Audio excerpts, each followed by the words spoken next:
children are so consumerist, right? We're talking just straight consumers.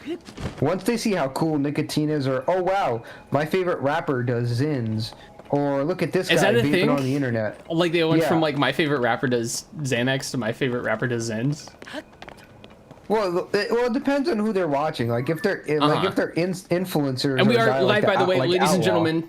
Sorry to interrupt.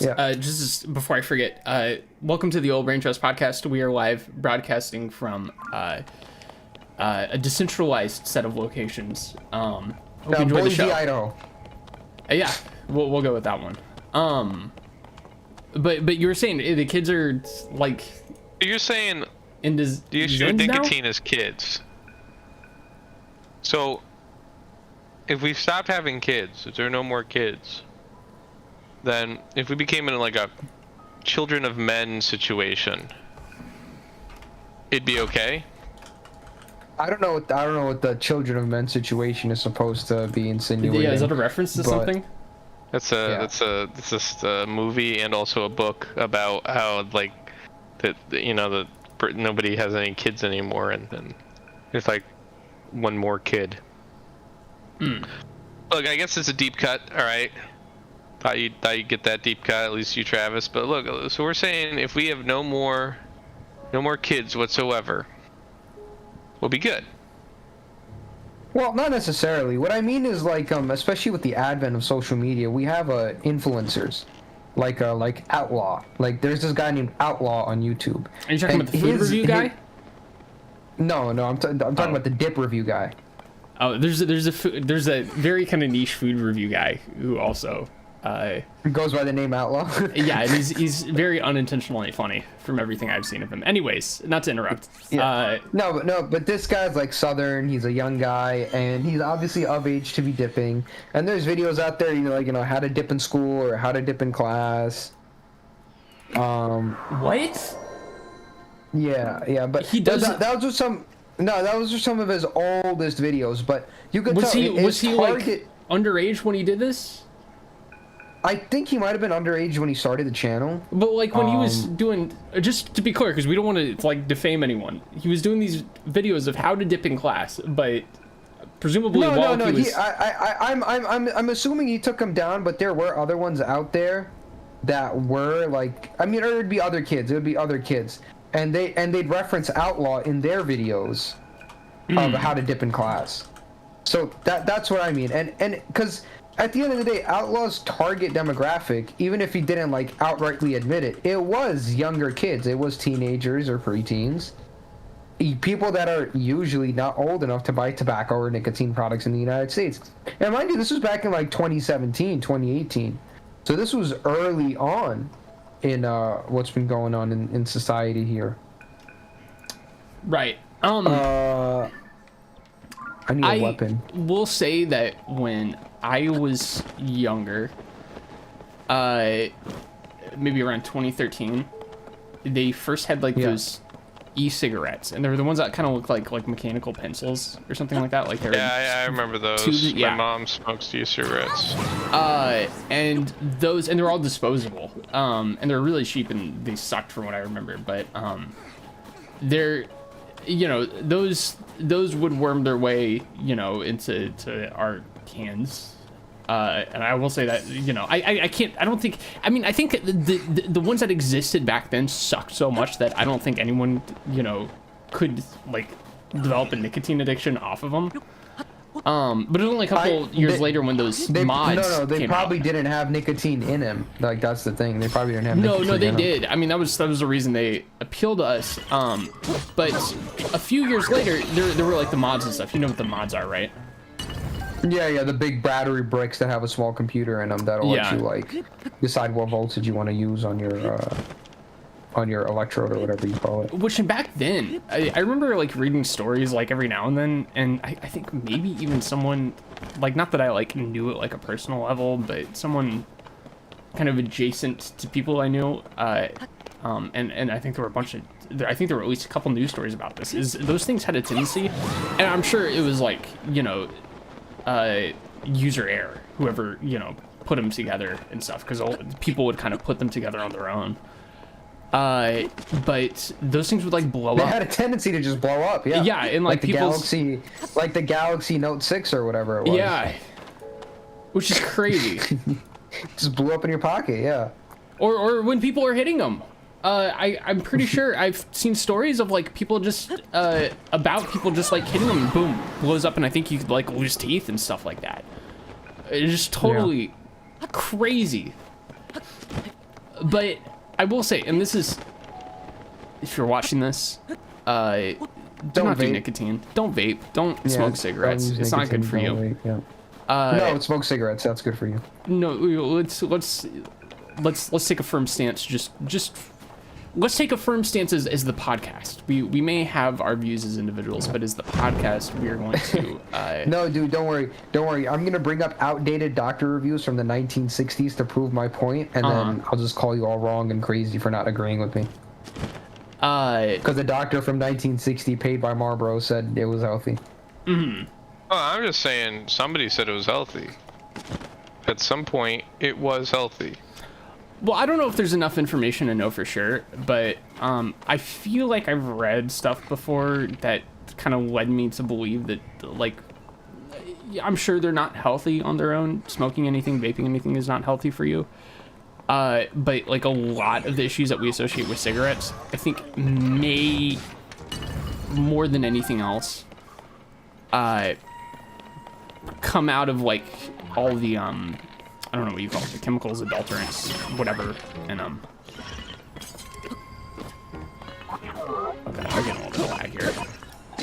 In my game, in the broadcast. I think putting anything foreign into your body, man-made chemicals and all that good stuff is not good. Yeah. And that includes prescription drugs. Just because some guy who went to school for like 20 years or something says like, oh, this should be good for you, it doesn't mean it always is. Because, you know, I took a critical thinking class in college. Oh, you did? I did take a critical thinking class in college. I'm not a critical thinker much myself. All my classes were critical thinking. Because it was college. Yeah, well, anyway, so I took this critical thinking class, and I blew the professor out the water a couple times with how much just critical thinking I did. Oh, really? You blew the professor out of the water with all your critical thinking? You blew the professor? With all his critical thinking? No, yeah. There was a lot of times where she would give an example in class, and kids would be confused, and I'd be like, oh, wow, but if you just look at this thing and this here, you'll be fine. And she's like, oh, yeah, that's good. But then she got mad at me one time. Did you critical think too much? Smart. Yeah, she was just, honestly, she was way too smart. She had like an internship at Goldman Sachs one time when she was like 19. So like that just like makes her so much smarter than me. But I anyways, will say, yeah. So critically thinking, So critically thinking means you got to use your own brain at times, and you never know who's getting bankrolled. Whether it's the universities getting bankrolled by the federal funds, by big cigarettes. yeah. If Smokers University are funded by big cigarette, yeah. I mean, there are probably professors out there that are funded by Marlboro to do vape studies or whatever somewhere in Guangdong, China. Yeah, well, I don't know if they'd be doing it through the universities or if they'd have their own like labs or whatever. It might be, I don't know. But yeah, no, I'm sure that happens in some capacity. Yeah, and that's what I mean. Like, it's definitely going on in some capacity, where there is research going on into the chemicals of nicotine and addiction and like cigarettes and whatever. And I just don't think it's cool to be putting those things in your body. Yeah, and going on in some is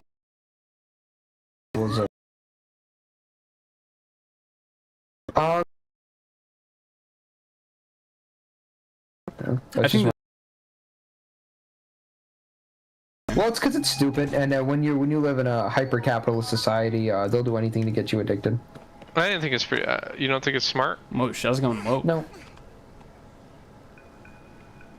Well, it's the point thing. Well, substance abuse can happen whether the substance was prescribed to you or not. And that's the thing where it gets back to. These doctors are paid by the same pharmaceutical companies that get paid by the insurance companies. So unless you live like a country like Denmark or something where they don't really make money and your doctors for really only holistic reasons and public service, or somewhere like Canada you know, where money isn't really a big thing over there. Like doctors get paid less than like some garbage men over here in the United States. So that's one of those things. So like you never really know who to trust. You know, your crazy neighbor. You're saying we should be getting our medical advice from garbage men? Yeah, Yo, Mr. dude, NYT that's exactly Sanitation. What I said. What? That's exactly What should I said. be doing for my foot pain? Huh? He's gonna tell you. Want to smoke a cigarette, kid? Yeah, he's gonna be come to the bar after this route. We're gonna get sloppy drunk, and then you'll be fine. And then that's another problem with the substance abuse. There, it's so normalized in society. We need to figure out how to stop kids from doing it. And you know, Donald Trump was big on this, because he's never taken a sip of alcohol in his life. He's a teetotaler. He's never had a cigarette. He's a teetotaler. And I think that's important. I think I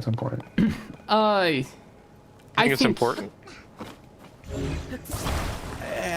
I mean, gosh, it's kind of hard for me to say how I feel about the matter because, you know, everyone's different, and you definitely don't want people to take the wrong lesson out of something and develop a big problem. But I think I don't necessarily think. I think the way people try to address things like substance abuse, things like that, has a tendency to kind of backfire and actually make those problems worse, especially if it's tied to it is, you know, ostracizing those people from society. I think there's personally, and this is not the view of the podcast, personally, I kind of feel like there can be such thing as a healthy relationship with a lot of substances. But on the flip side, I think but I would not encourage anyone to do them thinking that they would be that person, because good chances you are not going to be that person. And then on the flip side, I would say you know, total amnesty for substances actually does encourage people to do more substances. Yeah, yep. There's definitely a middle ground that has to be maintained there. That's for sure. Yeah, and I mean there are people there, and I've met a guy. So if no one knows, I am I'm college educated. Did he ask you to blow his mind with your critical, to blow him with your critical thinking? Blow him out of the water with my critical thinking skill. And this guy was what do we call it? He's an accelerationist. So he said, yeah, we should just legalize all drugs, right? Just so all the addicts just start dying from their drug use, and then we'll run out of people that would get addicted to drugs. And I was like, whoa, dude, that's fucked up. Oh, I'm sorry. Does sound logic. No, I think we're far enough in where you can say that now. I can say that. We're 13 minutes in. Sorry. Yeah. So You're this fine. guy, dude, I mean, if we're talking about him and my critical thinking, I mean, his critical thinking blew me out of the water. I would definitely not say I think that's a kind of like not a particularly like that's one of those things people will say, and they think it's impressive because it sounds contrarian, but it's like actually maybe one of the more unimpressive things someone can come up with. It's just kind of antisocial. Exactly. And I was just like, dude, that's kind of fucked up. I mean, it's gonna happen. Yeah, people are gonna make mistakes when they use recreational drugs. It's the same thing as people using mistakes when they use toasters. I mean, and that's a perfectly legal, safe device that's been used for I'm probably close to a century at this point. But people still make mistakes. Mm-hmm. And when you're talking about microdosing shrooms, and so the same guy that's going to be microdosing shrooms, right? It's going to be microfinancing his burrito. And I think that's the problem that it boils down to. I disagree on that point, but I think my point of disagreement is going to be a little different than you think. First of all, from my understanding with like microdosing shrooms is like shrooms are kind of a weird thing. My understanding of psychedelics is it's kind of hard to get addicted because it's your body very quickly builds a tolerance to them, and I could be mistaken on that, but I believe that's the case. So it's hard for anyone to really kind of develop a routine with those sorts of things. But the kind of guy that microdoses shrooms is, if you just asked me to guess the profile of a guy that microdoses shrooms, I would actually think that he is probably one of the most like dull tech guys, probably, you know, gets paid above average income for his, you know, his community, his locality, and he's probably one of those guys that. So you're going out there and saying full scope that you don't believe someone that would microdose shrooms would microfinance a burrito. No, I from what I've seen, especially you look at like a lot of the big tech guys, like the big names in tech, every now and then you'll see a story about how like those guys will microdose shrooms a lot. I think what it does is people have a tendency, I think, to imagine that sort of person is going to be some sort of like hippy dippy, maybe gig worker or kind of a drifter or something like that. But I think really what it is more often than not, it's a very kind of dull tech guy who probably is very reactionary, and has some really kind of fucked up, like, wannabe libertarian views on things, and probably deludes themselves into thinking that they're a creative person just because they microdose shrooms and they have inventive opinions. So what I'm hearing here is, now don't get me wrong here, now don't call me crazy here, but it's just saying like this type of guy that microdoses shrooms is a douchebag. Yes, that's what I mean. Yeah, but it's not like the hippie kind of douchebag. It's like the very kind of like crypto bro. Dull, yeah, it's like a dull kind of crypto tech. And I think bro. A crypto bro would totally microfinance a burrito. A burrito, yeah. But so I think I know the right word. Poor, but because he thinks he's going to be playing debt. Right. Yeah. No, that's fair. That's fair. You know what I think? I think you mean to use the word dilettante. I think that's what you mean to use right there. Dilettante. I know I've heard that word before, but I can't think of what it means. Explain that one to me and our audience. Explain that one to our audience. I know what it means. Explain that one to people in the audience who may not know. So to the best of my knowledge, it's someone who sounds like they know a lot about the topic, but they really don't know much. Mm-hmm. And then they force other people to like learn about it, even though they don't know much about it.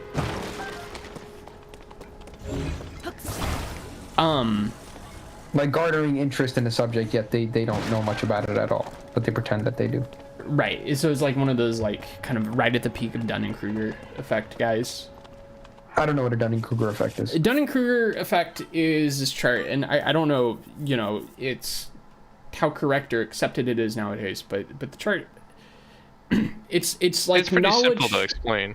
It's confidence on the y-axis, confidence in a given subject on the y. No, confidence on the y-axis, and then on the x-axis, it's actual competence, actual subject matter knowledge. And what it does is, you know, if you know nothing, you're kind of very much at baseline. You just don't know anything, and you know you don't know anything. But you know a little bit, all of a sudden your confidence goes way up, and you think you know a lot more than you do, and you become really annoying about it. But then as you learn more, after that point, it goes back down, and you actually lose a lot of confidence because you're like, oh, this is like so much more open than I realized it was, and there's so much for me to learn. Oh, so it's like that guy in college that tells you, bro, you're not investing in the S&P 500? Dude, you're never going to be a millionaire. Compared to the guy that just made like $30,000 off of like spy calls, and they're just like, oh, wow, I really don't know anything about the stock market or anything. Yeah. Yeah, like that guy. Yeah. No, I think that's a pretty good example. All figured out, like, yeah. Basic principle is, you know, the less you know, the more you think you know. Yeah. It's the basic principle. Right. Now, yeah, I will I be microfinancing dinner real quick while we talk. Dude, that's so awesome. What are you going to microfinance here in a second here? Well, I'm not actually microfinancing, but I'm just ordering some Chick-fil-A for once we get done later. But are you going to be using a credit card? Yeah, no. Well, yeah. No, I'm not microfinancing it. What? Dude, Dave Ramsey's gonna blow a lid, man. Why would you use a credit card? Why wouldn't if I have the money to pay the full balance back at the end of every month? Why wouldn't I? Is he telling people not to do that? That sounds like bad financial advice to me. But you gotta understand the target audience of Dave Ramsey. I watched him a little bit in college. Is already someone who's so enamored in debt they don't know what to do anymore. Welcome to our first commenter of the night, by the way. Evan, pseudo-intellectualism is the term often used to describe that pheromone. That's right. Why did he just use the word pheromone? Because you can sniff it. You can sniff the fake intellectualism off of people. You know? Know what I mean, brother? True. I know what you mean. But yeah, there are so many people out there that are just tragically bad with their personal finances, and just in the same way that you can't look away from a car crash, you know, and it hurts so much to like listen to people on like Dave Ramsey. That's his name, right? David Ramsey? Yeah, Dave Ramsey. What's that other guy you used to link a bunch? Garrett Hammer? Caleb Hammer. Caleb Hammer, yeah. Caleb Hammer, yeah. He's a good guy. Yeah. I think he knows a thing or two about a thing or two, you know. Yeah, every now and then. Yeah. Clips of his will pop up on my on Twitter and stuff like that. And it's just like, man. Well, because you know where Caleb Hammer lives. I'm gonna guess Austin. Texas. He does. He lives in the great state of Texas. That's right. In Austin, Texas. You should go on his show, but have just like completely normal finances and see what he says about it. Would he even have? I tried that. I applied for a show. Did you? Back when he would do that. Now he just there are too many people that have crazy finances that he just doesn't have time for someone with normal finances. Does he talk to people with regular finances? Like, he used to. There's a couple episodes really early on that he talked to, like when he was just like literally like his first like third episode. So he's like, okay, all right, so you do have an emergency fund with $5,000 in it. Yeah, he was talking to somebody who wanted to retire early. He was like, yeah, I want to do fire, and the guy was like, and Caleb Hammer was like, yeah, okay, you can do that. Yeah. He's like, dude, if you do this for another 15 years, I think you'll be good to retire. I see like fire stuff every now and then. And the only reason I know what it is because people every now and then will share screenshots of like, I think there's like a fire subreddit or something like that of people saying, I did this, and now I'm very unhappy, and now I don't have a wife. Or now, my wife wants to leave me because I don't do anything all day. Yeah, I try to tell people, well, if you really want that freedom, you got to go to a pension-bearing route. You got to get a job that'll give you a pension. You do that for whatever amount of years, you get your pension, right? And then you do what you want. Then you do what you want for like 10, 15 years. You're still getting money every month. You can work a job that pays you minimal. I mean, obviously, if you do your finances correctly, I like doing it the way Dave Ramsey says it, finances. If you're doing your finances correctly, it's got a very southern quality to it when you say it like that. Just basically don't spend more than you make. It's really not that hard, especially with like a full-time income and stuff. Right. Well, I mean, there are people that run into legitimate like issues, emergency expenses, medical issues, things of that nature, and all that stuff is totally understandable.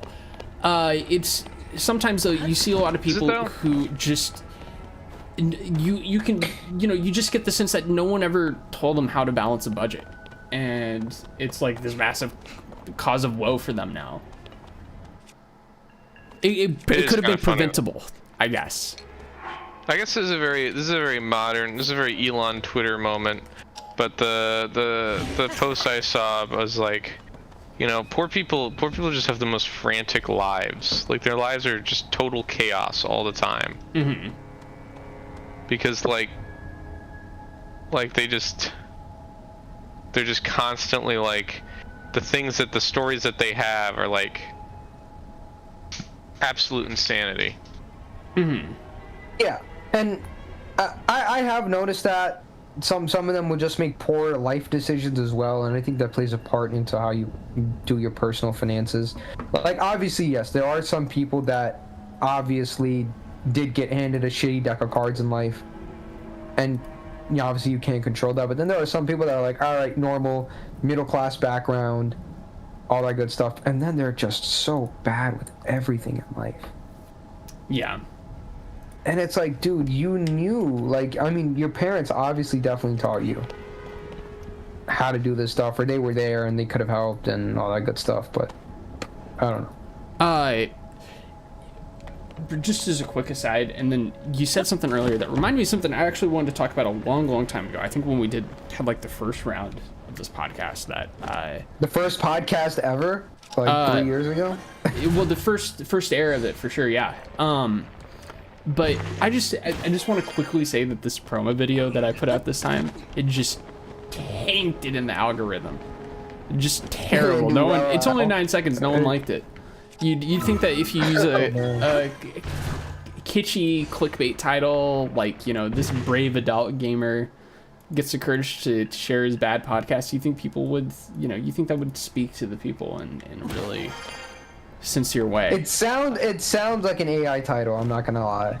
Like right. Dog, or like AI cat finds his family after 30 years of abandonment or something like that, you know?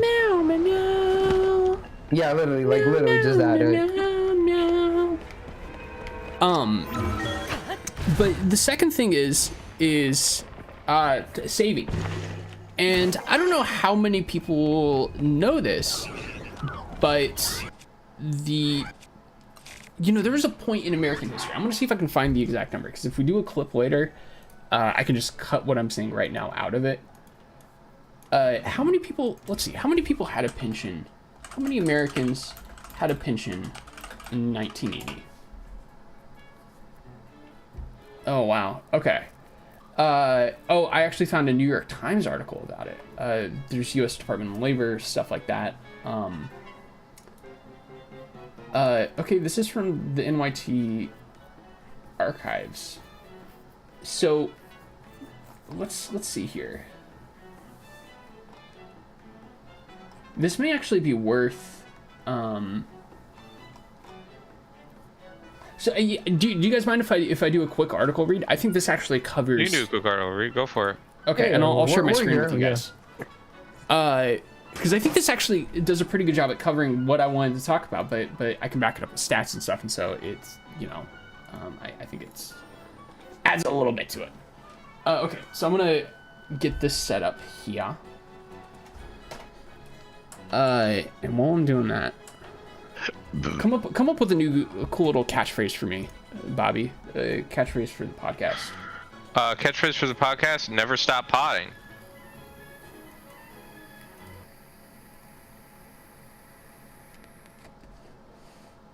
That's good. That's beautiful.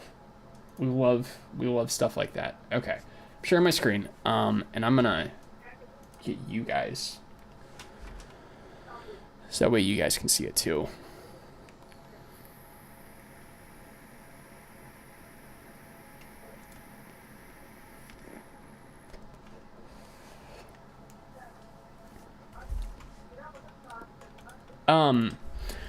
So I want to talk about this, and this New York Times, I guess, archived article just popped up. So may as well look at this. This is a very interesting start to the article. I have an article today that discusses how a retirement system based on private savings is affecting the job market. So this article originally came out in September of 2009. And 2009, okay. Yeah, and so it was comparing pensions and the way these things changed over about 30 years, between 1980 to 2009, and I would assume it's a lot worse now. But let's see here. Now, I don't actually know defined benefit versus defined contribution. I don't actually know if I know the difference between... I know the difference. Oh, is that like a 401k versus defined benefit? No. Is a pension and... Defined benefit... defined contribution is how much you give. Based on, and defined benefit is how much you get. Okay, hold on. I'm gonna actually just get a quick definition of both terms. I know I should know. Defined benefits. Definition. I like how I gave a definition. You're still double checking. You don't even trust me. Oh yeah, because he doesn't trust you because you're what do you call it? I'm a You went Jew? to a. No, what? You're not Jewish. Oh, you're right. I'm not. Where'd that come from? Okay, yeah, no, it is what I thought. Right. So just for the sake of simplicity here. So looking at this chart here, defined benefit is going to be like a pension. Defined contribution is actually going to be like an IRA or a 401k or anything like that. So this New York Times chart, thank you New York Times, shows between 1980, 1993, and 2006. I didn't know this until very recently, but in 1980, looks like 60% of Americans had a defined benefit only package, with another 23% having both. So 1980, using very rough terms here, looks like in 1980, something like 60% of Americans had a pension, with another 23 having that on top of a defined contribution. And you can see as you go through the years, and it drops off tremendously in the 80s. And in the 80s, there was an active push of 401ks and IRAs. And if I'm not mistaken, there were a lot of studies done around that time, and they found, oh, these things don't work. They don't do a good job at replacing pension plans. But they went through with the rollout anyways. And so you can see over the years, pension plans dropped precipitously through the 80s into the 90s, and then continued to drop to where only 10% of private sector workers in 2006 had a pension plan. Now you look at defined contribution. In 1980, only 17% of workers, private sector workers, had it. But then you go up to 2006, 66% have that, with another 24% having both. And so there's this period, and people think about like why the elderly are more poor now than why the poverty rate for the elderly is a lot higher now than it was back then. It's probably, a lot of it has to do with this. We don't have pensions anymore, and they're replaced with something that, from everything I can tell, is not as effective. And I don't think most people know that. 401k was never supposed to be a retirement plan. Right. It was supposed to be like a savings account, basically. It was a tax deferred account. Right, and the idea is that retirement is supposedly, if I'm not mistaken, there are three legs. Retirement, the way people think about it, is as a three-legged stool. And the first leg is going to be your savings. Well, actually, we'll do it in order of magnitude. The first leg is most likely going to be either your defined benefit plan, so like a pension, or your defined contribution plan, like a 401k, IRA, combination thereof. The second one is supposed to be social insurance. What is social insurance? That's like Social Security, right? Social Security was never meant to cover the entirety of people's retirement. But unfortunately today, a lot of people rely on their Social Security mainly, if not solely. And the third leg is supposed to be savings. And so there was a real effort before our lifetimes to cut off one of the legs of the stool and replace it with something that's like, 6 inches shorter than the other legs or whatever. And it's contributed to a massive increase in poverty with the elderly. And I don't believe that that's changing. And I think I think people should fight for pensions. People should advocate for pensions. Pensions need to come back in a big way.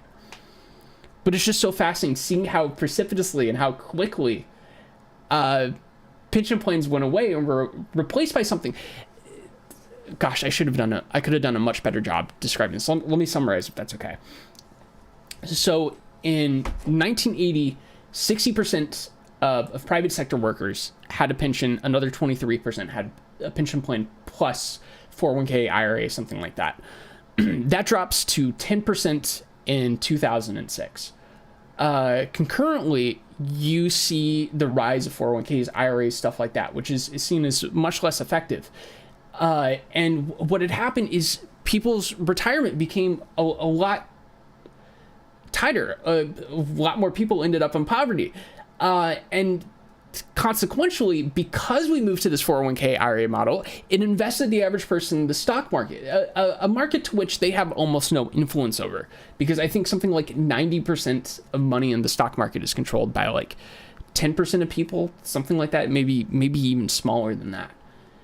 And so there was this real active effort to take people's retirement eggs and give it to money managers and stuff like that so they can do whatever with it. And it's been disastrous. It's been horribly consequential. And the stock market is controlled. Part 2 to this, I think. Oh, I think we're coming back. I don't think it ends the stream. I think it just beeps us out for a minute. But folks, we're back. They're trying... Listen. The powers that be are trying to shut us down because we know the game. The jig is up.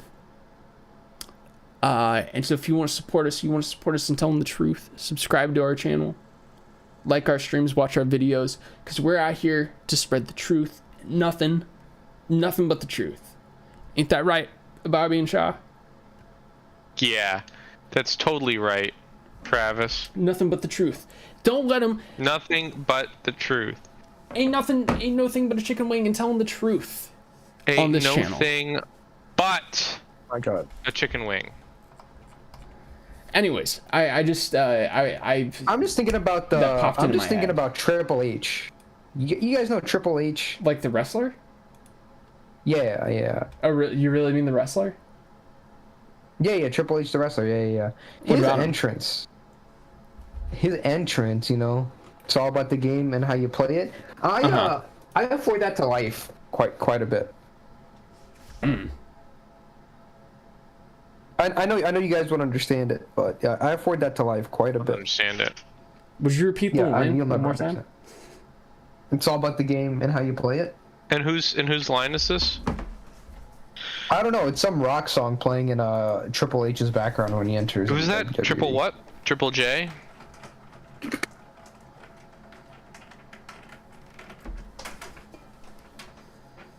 You're trying to troll me here. Triple W?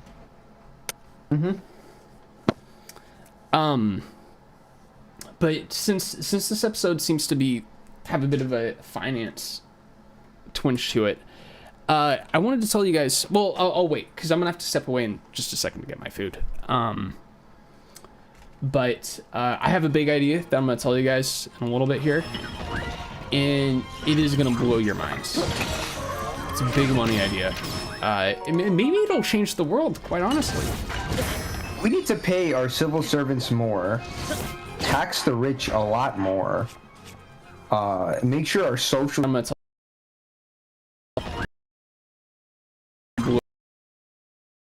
it's a big...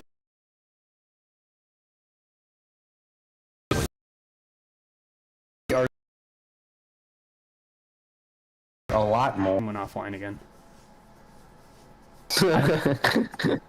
I don't know what's going on. I don't know why it keeps disconnecting. But they're trying to shut down the truth. They don't want to. It did get shut down. They don't want to hear. Shut down. Is it back live now? Oh, you're back. Okay. I think you're coming back. Oh, I think you're coming back. All right. All right. Are you loading back into the screen right now? Yeah. Yeah. We got shut down, but we're coming back. That's so weird. I don't know how that happens. I've Oh my never god. seen that before. I just got shot. I just died again. In Dude, Batman when Boise, Arkham Idaho, Asylum. public when the city of Boise, what do you call it? Utilities fucks up again, man. You should just like stop paying your bill, dude. Yeah, I'm not paying Boise. Dude, you should install a bypass from your meter so they can't even detect how much electricity you're bringing in. Same thing with Listen, your water. I care a lot about the city of Boise, and I would never. You should it's make my duty. Make it short circuit, so like if somebody steps on in front of your house, it just explodes. I think that's probably not like something that you can terrorism? do. Yeah, something like that. I would think. Can we talk about how in the United States you could be bipolar and psychotic and buy explosives? Like just without a license or a permit or anything, you could just I didn't know that was a You're talking about possibility. tannerite, yeah. Tannerite, fireworks. I mean, you could buy all these explosives. Well, you guys talk about that. I got a BRB. You could just buy so many explosives, and there's no background checks at all. There's no tracking of how much you're buying or where you're buying it and where you live. It's like, dude, you could go to like a Phantom Fireworks and buy a quarter of their store, and they'll just be like, all right, are you paying cash or credit? And that's horrible. We need to be tracking the people who buy these illegal fireworks. Well, not illegal. We need to be tracking the people that buy these fireworks. Next thing you know, because it has happened before, you know what the problem is? These takeovers. I saw this video the other day of someone who threw a firework at a car during a takeover, and the guy thought it was like a piece of garbage or whatever, and he was gonna like swat it away, but it was a firework and it exploded and his fingers flew off. Jesus, that's pretty bad. Yeah, it's horrible. It was on Instagram.com. I don't know if you've ever seen videos on Instagram.com. I've never been to Instagram.com. What the heck's Instagram.com? Instagram.com is a social media site ran by Facebook.com. Meta.com, formerly known as Facebook.com. Formerly known as thefacebook.com. But yeah, I mean, that was the whole thing, and I was just like, wow, like, and this is going on in cities. So he lost his like, fingers? Yeah, dude lost his fingers at a takeover. That sucks, man. Yeah, and it sucks because people are just going to have some fun or something, and you have these idiots with illegal fireworks just throwing them into crowds of people while they're at it. Crowds of people, and legitimately, they're literally just throwing grenades, just without the shrapnel attached, and that still causes major damage. And I think that's an act of terrorism, quite frankly. So we need to be tracking these people that buy and sell these fireworks and making sure they get off our streets. Yeah, basically. Yeah, I mean, in Pennsylvania, you're allowed to just buy fireworks. It's super legal. Yeah, which is crazy to me that they don't check identification. So like in New York, they're super illegal. Or like any fireworks at all are like super illegal. And then like you could just go 2.5 hours to Pennsylvania. Look, you cross the Pennsylvania New York border, there's like 4 fireworks stores right there. Because they know. In fact, there are ads that are telling you to go further into Pennsylvania. They're like, go even further into Pennsylvania than you were thinking to get your fireworks, because there are better fireworks slightly further in. Because yeah, right on the border, it's like firework time. Yeah, and I think that's a big problem because it leads to things, but I don't know. Whoa. So have you ever been to a drive-through liquor store? I have not been to a drive-through liquor store, no. That's a trip, man. How is that a trip? It's just interesting concept, right? You're getting drive-through liquor. I guess it's a really interesting concept.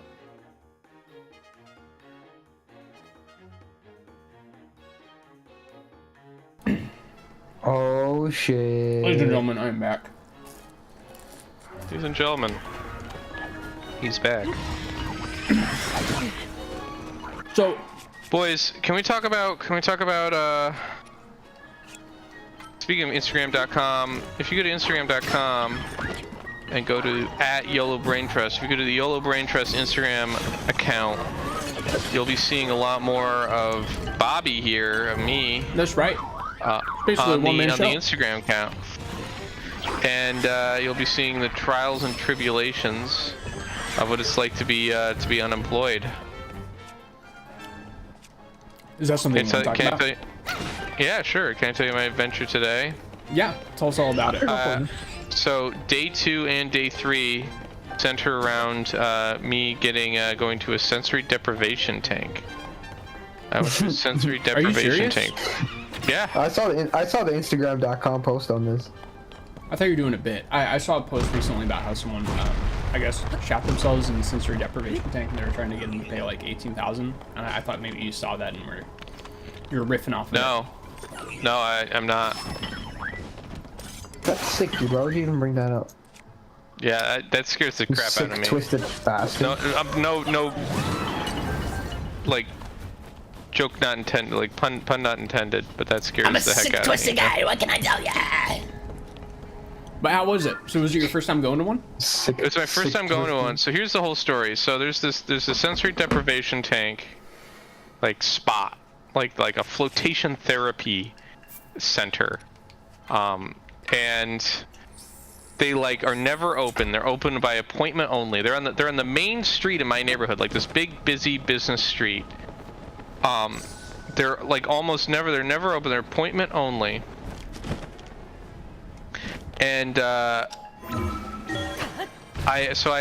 tried calling like months ago, and nobody ever answered. Nobody returned my phone call because I got a gift certificate.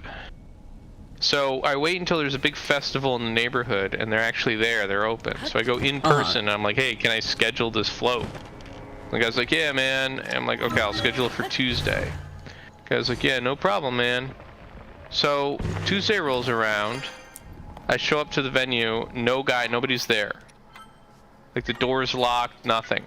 I call the number, it goes to voicemail. I leave a voicemail, I leave like a couple voicemails. Go home, right? That was day 2 of being unemployed. If you're following the Instagram, you'll have seen that. Today, I call again and leave another voicemail. And a few hours later, I get a call from the owner being like, hey man, you know, I just got back from vacation, you know, I'm coming back into the thing, I'm really sorry, like, nobody showed up, like, yeah, I'm gonna have to check on my employee, you should have showed up, that's pretty crazy. He's like, can you do it at 4? I'm like, yeah, okay, I'll do it at 4, no problem. So I walk down, 4 o'clock, 10 to 4, there's like a homeless guy sitting on the stoop in front of the business, the door's still locked.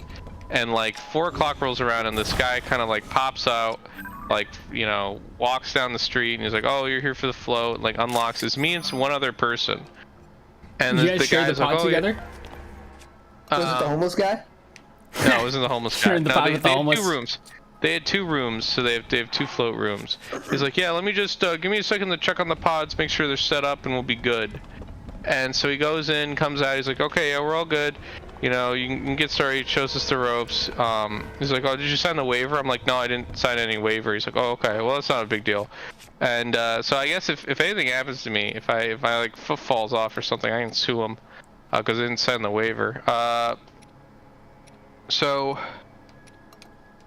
yeah, so I get into the pod. I like shower, get into the pod. And it's salt. Obviously, it's like I'm floating, but it just the whole time it just like the sensation was like it wasn't like. Was it deprivated at all? Yeah, there was no like it's dark, it's pitch black. You have earplugs in, so you can't hear anything. Also, the water doesn't get in your ears.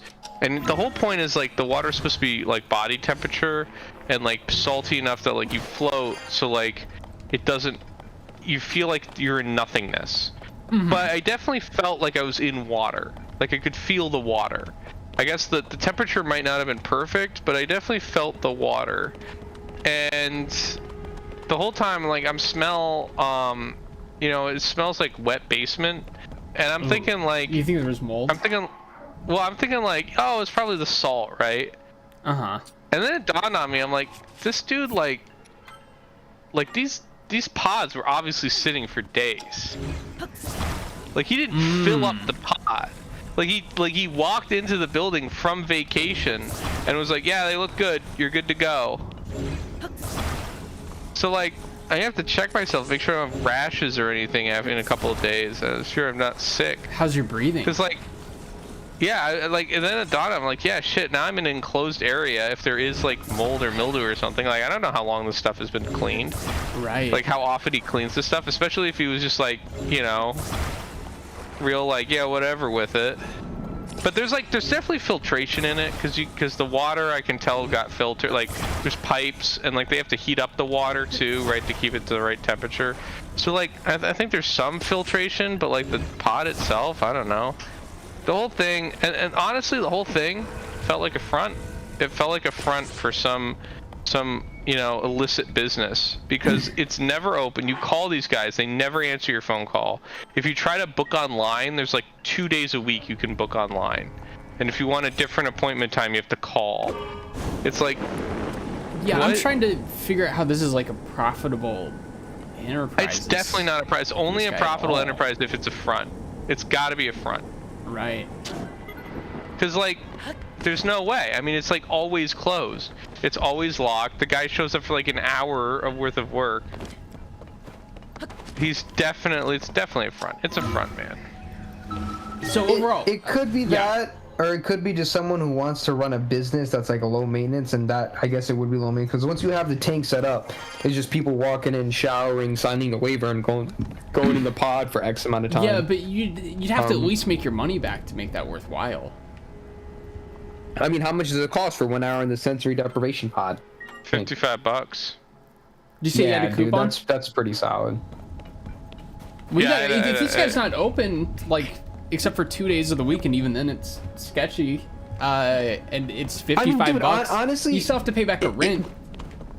No, that's if he owns the property. A lot of people run businesses like that where they own the property. Yeah, like there's this Thai food spot next to me. It's only open 3 days of the week, and even then, it's only open for like dinner.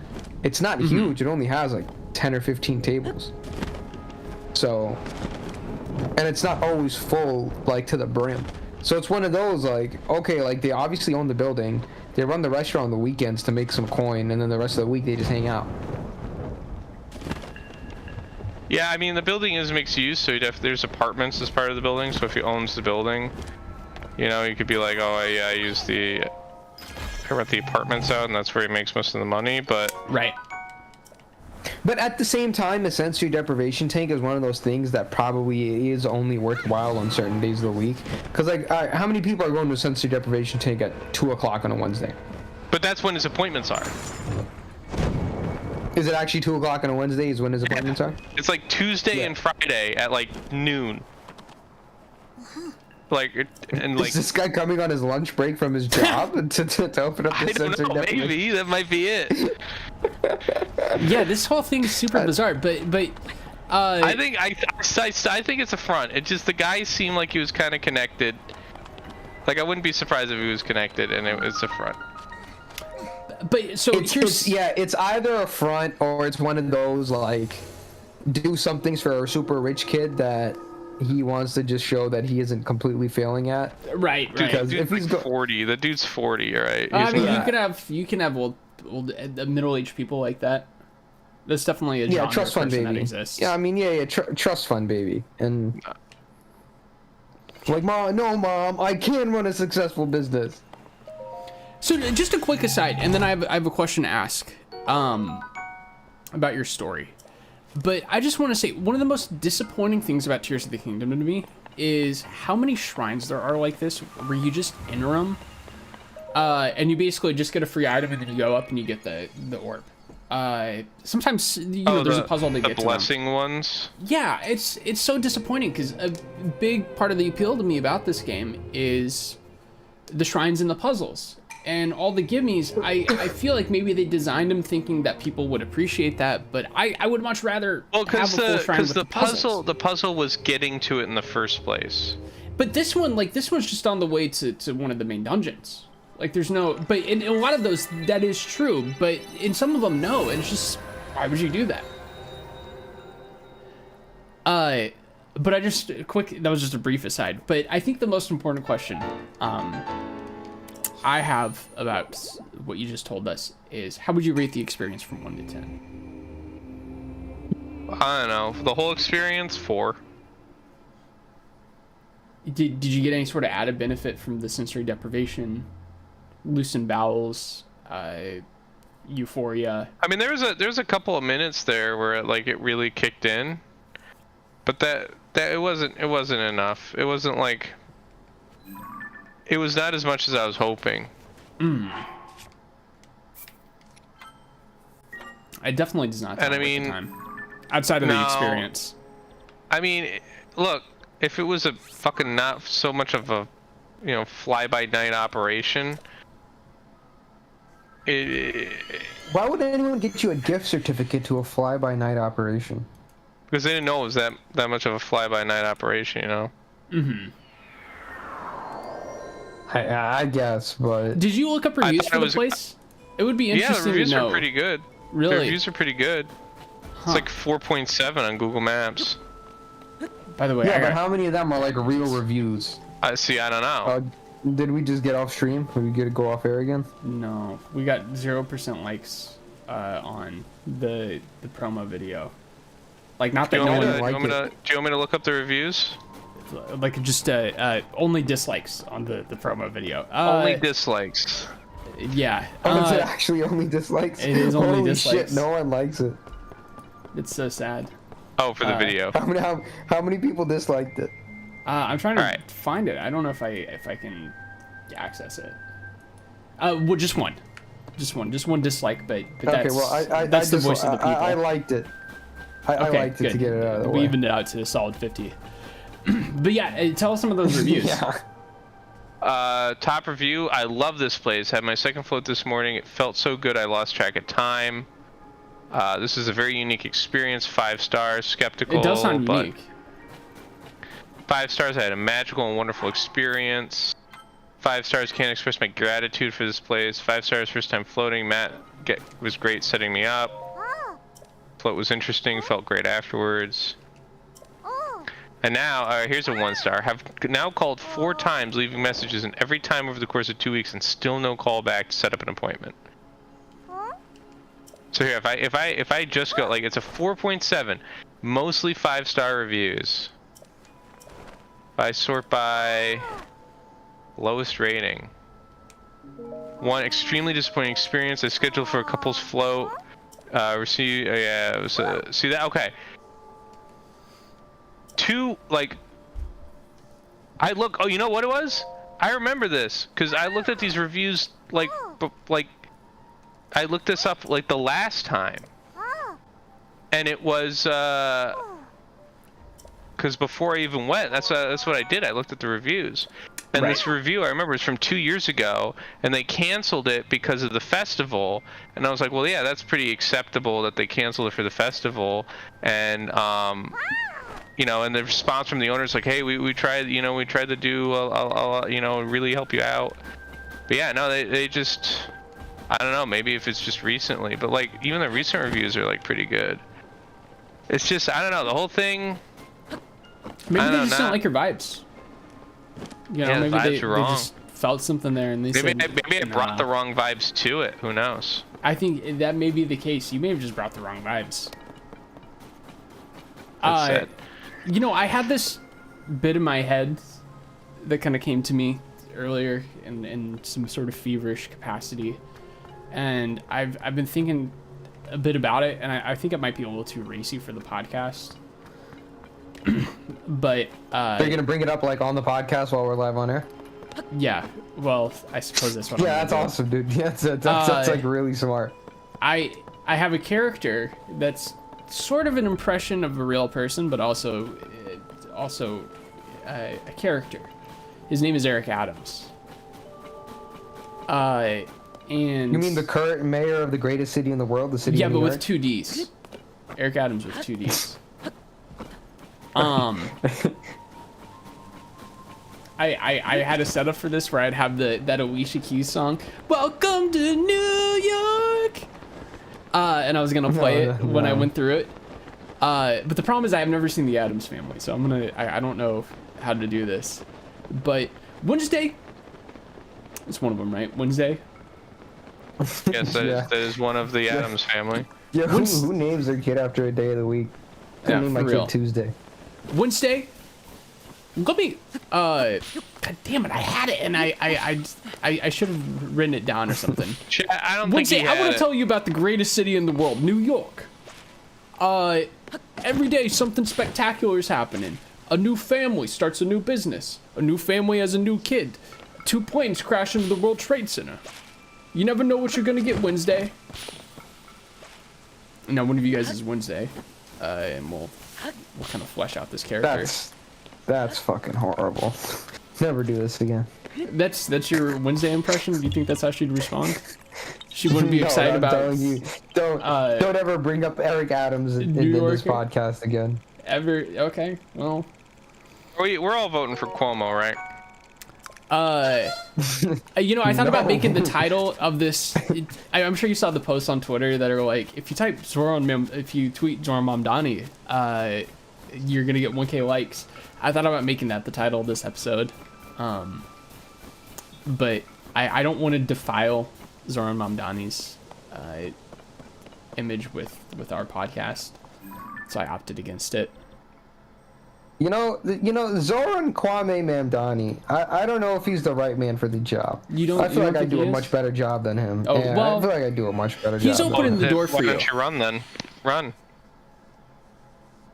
Don't walk, run. You know, honest to God, there was a Zoran lookalike contest, like last week or something like that. You tell me I should have went? You should have gone. You may have won. Yeah. I saw a lot of those guys. Be... Well, I mean, there were people there that like are just South Asian and they look nothing like him. Like they're just, it's like some, you know, chubby short guy. Yeah, chubby fucking brown dudes with beards. And they're like, all right, I'm Zoran Mamdani. And it was just like, what the fuck is this? You could have gone there. You would have swept it. I fucking hate you. It's just complete wrong sounding voice, like 10 pitches too low. Just like, I'm sorry, I'm not. You guys want to hear my impression of Jordan Peterson doing Eric Adams?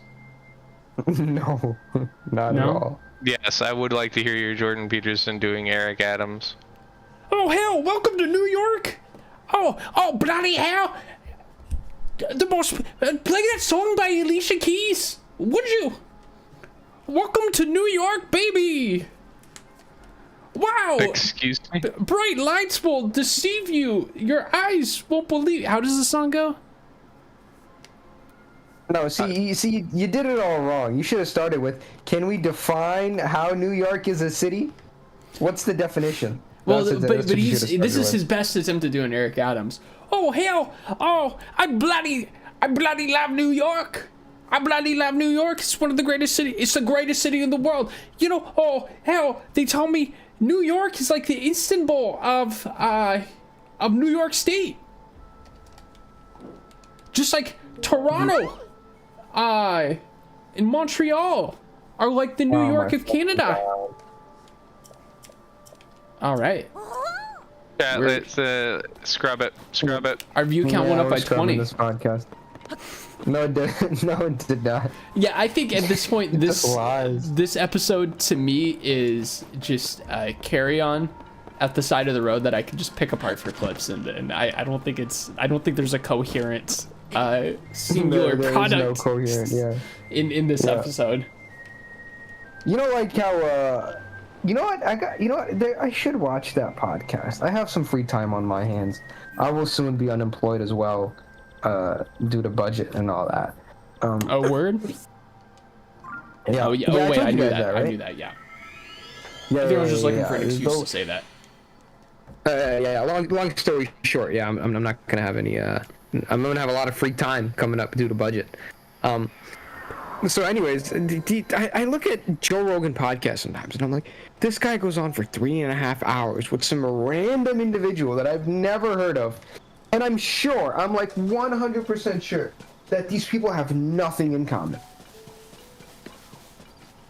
I'm like so sure. It's like, what is what is Joe Rogan and some random director from Namibia gonna have in common? But he made it to the Joe...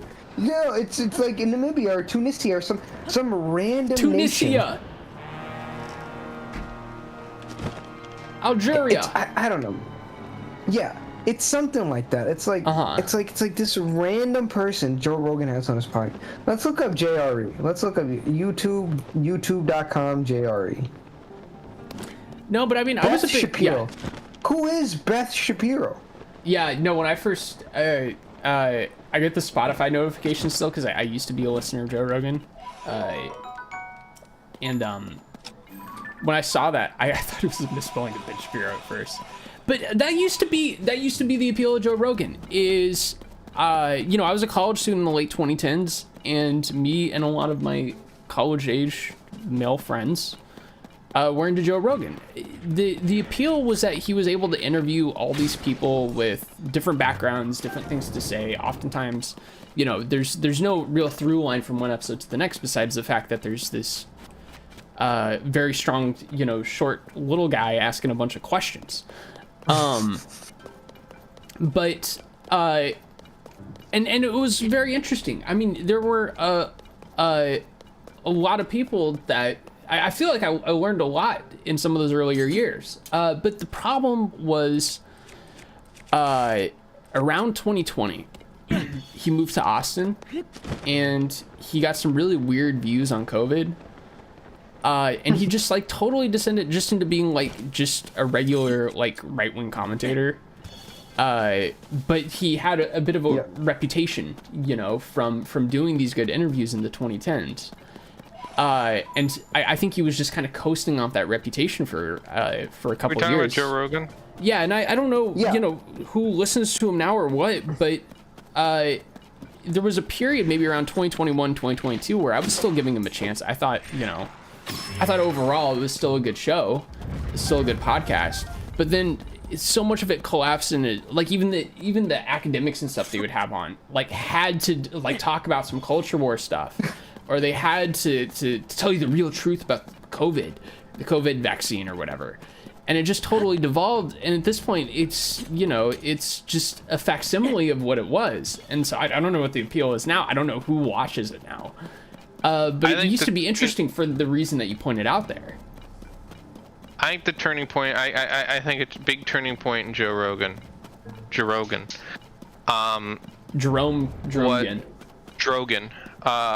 was the Bill Burr episode, the infamous Bill Burr episode, where Bill Burr famously, you know, they're talking about stuff, and Joe Rogan tries to ivermectin for 10 years, dude. Yeah, and he's talking about masks and stuff, and Bill Burr is just like, look, like, you don't know shit, I don't know shit, like, the experts, I listen to them, they say put on the mask, I put on the mask, they say take off the mask, I'll take off the mask. It's not rocket science, Joe. And I think at that point, if Joe Rogan was like, you know what, fuck it, you're right, then that would be different. But he didn't. He doubled down. He was like, man, Bill Burr, you're woke now. And yeah, I don't know if he ever had Bill Burr on again after that. Yeah, I think that killed that, in my opinion. That was the turning point of Joe Rogan. Which in 2019, I remember he was kind of on like a pretty hot streak with interesting guests. You know, of course, he was still having guys like Ben Shapiro and Jordan Peterson on, but he was also having Bernie Sanders on. He was also having Cornel West on. It was like a real like cornucopia of these very who's who of diverse stuff. Yeah, of these very diverse viewpoints, and they always had something interesting to say. It was always novel. And then just a couple years later, it just kind of devolves into you know, just you can kind of guess what someone's going to say before they're on there, or you can guess what Joe Rogan's going to, you know, bring to the conversation, and it just became so samey. The other problem is very simply that Joe Rogan's too big, and so we'll have a small guest on who might want to disagree with Joe Rogan, but what's that small guest going to do? He's probably like 5'4", 5'5". He's not that big. Got him. What does that have anything to do with the conversation? He said Joe Rogan got big. He made a little switcheroo.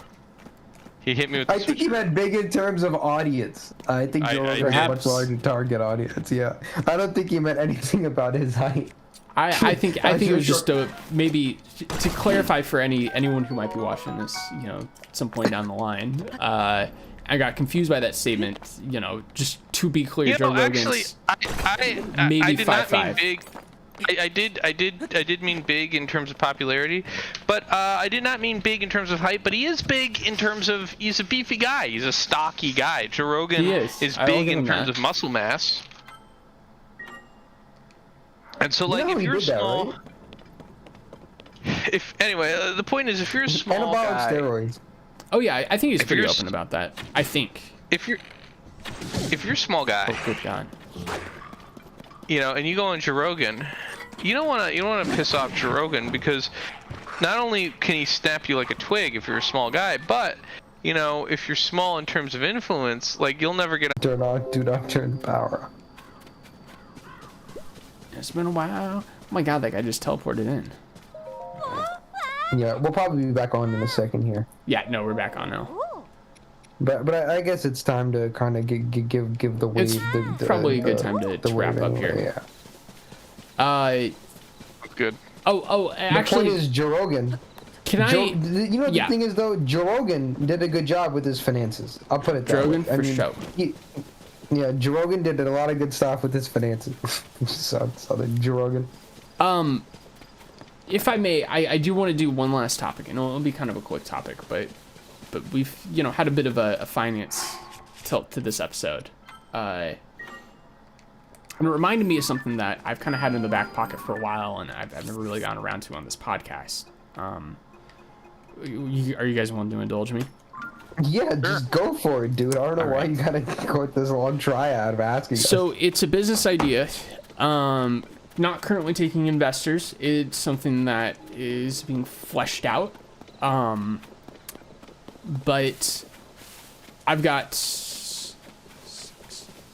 10 letters for you. One of them is a number, and that idea is MLM B2B SaaS. MLM B2B SaaS. And LLM? No, MLM. MLM. How about MLM LLM B2B SaaS? Now that's an idea. That is, yes, actually. Now this is why we're not taking investors yet. It's because I think there's a lot of room we're to explore. We're boogling and doogling. Right, and so the way I envision the world, not too far into the future, is there will be an MLM. How far into the future, SaaS, though? Not too far. Can't give specifics yet. But not too far into the future, where there will be an pretty far into the future, or not very far into the future. Not very far into the future. Where there will be an MLM B2B SaaS, and what does that mean? What does that mean? Well, MLM multi-level marketing. It means we're going to have cadres of people. We're going to have, I think that's what the word means. We're going to have 118 tiers. Indians. Yeah, actually Indians. Anyone can get involved, and they can recruit any of their friends, any of their family, anyone they want into it. And there'll be these tiers stacked of people, multi-level marketing. We're all marketing at different levels, and we all get commission based off it.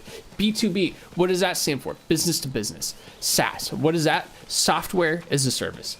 So what it is we're going to be creating almost like a matrix of marketers in multiple levels selling business to business software as a service. Can I Absolutely. Can I blow your mind? Can I take this one step further here? With the LLM? Let's zoom out. Picture Let's zoom out. All right. We're zooming out. We're going. We're boop, boop, boop, boop. That's a zooming out. We're boop, boop, boop, boop, boop. We bopped out. Ready for this? Ready for this? I'm contacting Dr. Earl Brown. That's what I'm going to contact her. MLM, LLM, B2B SaaS, PaaS, PaaS, platform as a service, right? It's a platform as a service, and that platform. Hold on. That platform is for selling MLM, LLM, B2B SaaS. So what this sounds like these would need to be two separate businesses, as a service. but weave it's a together. platform as a service. It's a platform as a service that sells what you're selling. Like I'm taking what you're thinking of, and I'm building a platform to do that. So you can be your own customer in this sense, right? Like we'll be our own customer. We'll be the first customer, but we'll be adding, we'll be building a marketplace, and then we'll add LLM to that marketplace, right? AI, LLM AI, Gen AI, so that you can do Gen AI B2B SaaS sales. Right. So we're gonna do it's an AI, LLM, Gen AI platform as a service for selling MLM, LLM, B2B SaaS, and we're gonna add agentic AI into that too. What is agentic AI? Is that like just that's taking an AI and making it an agent, an AI agent? So we have to be careful a little bit though, because we don't want to remove the purpose for we don't have to be careful for the MLM component. No, we don't have to be careful. Listen, fail fast, fail early, all right? Right. But the idea is, I just for the people out there, I want you to understand this. You get recruited by someone, and you're selling software as a service, not to other people, but to businesses, right? And maybe you get a little key code, maybe you get a little flash drive with the software on it that only unlocks if they're paying a membership, whatever it may be. But you are a business. In order to do business to business, you have to be a business yourself. And so you're going to get recruited. You're going to be a business. You're going to go to your friends. You're going to recruit your friends, your family. All of a sudden, they're businesses too. And you're all going to be selling software as a service to other businesses. And we might tack on different tiers. We might spin out, create different entities as it gets bigger. But this is the future. This is the future. MLM B2B SaaS. Get that idea in your head, because you're going to think 2 years down the line, 3 years down the line, you're not going to know any other acronym. You're not even going to know the alphabet. You're not going to know any other combinational letters, standalone letters outside of MLM B2B SaaS, because this changed the world. All of a sudden, nothing will be the same, because we're all going to be businesses. We're all going to be selling to businesses, business to business, and we're all going to be selling software as a service, because that's the next step forward. Who needs to own software when you can just use it as a service? Just subscribe. And I think this is very prescient. I think this is very important now, because for years, what were we thinking of the past 6 years, right?